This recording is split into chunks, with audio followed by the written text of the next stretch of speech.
Welcome back to the Riverside show. Now, recently, as you know, the STV appeal raised an amazing £2.6 million to help children living in poverty here in Scotland. A truly amazing amount.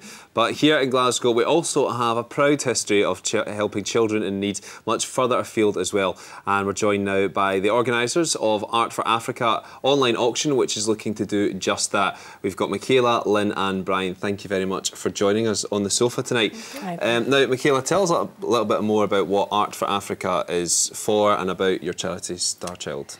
Well, the charity Starchild was set up in memory of my brother, Frankie Marsh, who was Ugandan. He was adopted into our family in the late 60s, so we were basically brought up like twins in Glasgow, so it was quite an unusual thing in its day.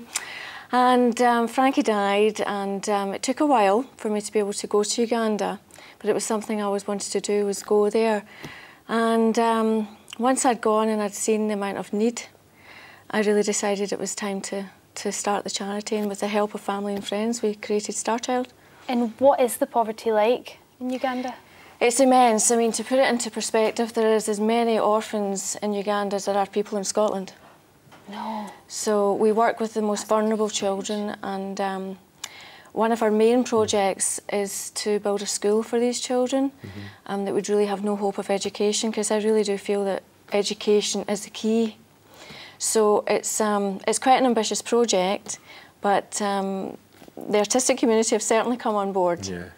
So is Art for Africa to raise money for the school and for Starchild? It is. I mean, basically, when I was touring around in Uganda and I was looking into the education system there, we interviewed a lot of children and teachers, and I really felt, you know, they were very much focused on the academic pupil.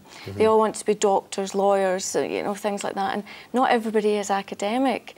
And I certainly wasn't particularly academic at school, and if it hadn't have been for the arts at the school, probably I would have felt a bit lost and vulnerable. And these children, you know, they're bruised and battered as it is emotionally, a lot of them.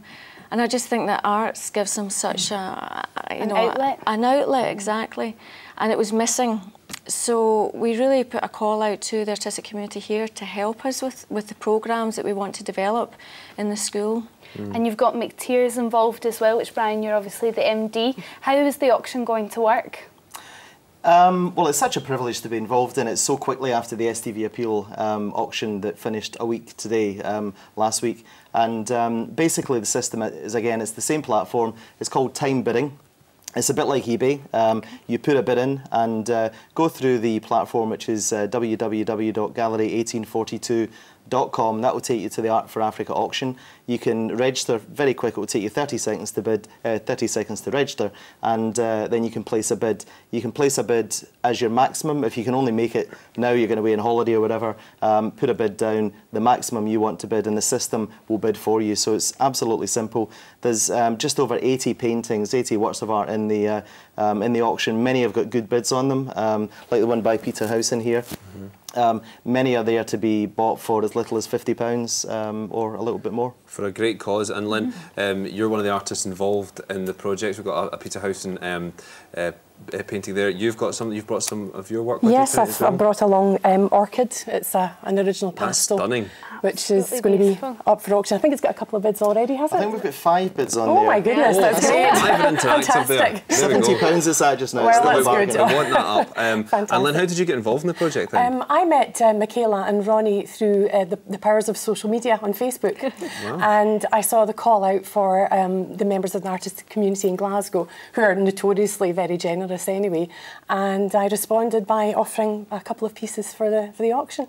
Brilliant. You must feel great to be part of something like this and make a difference. It's absolutely wonderful. I think, you know, living in this country, we have a fantastic education system where the arts are really encouraged, you know, music, drama and art.